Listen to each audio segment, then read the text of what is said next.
This is the dinosaur photo prop.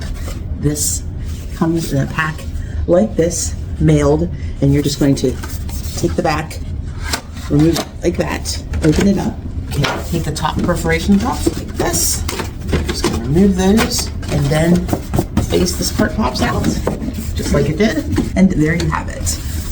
So you can show someone, you just kind of have to turn the head there, and someone being eaten by a dinosaur. You can use this for a dinosaur themed party. You can set this on the tabletop, or you can put it on the tabletop, or you could put it on some sort of a fixture, like a cardboard, or you could even put it against plywood with a cutout if you want something more permanent. But this is just cardstock here, as you can see. It's only one-sided, and it kind of has a three-sided thing, so you can prop it up on a table.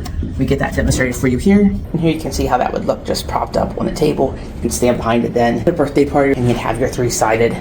So check that out if that's something you're looking for a fun dinosaur themed party.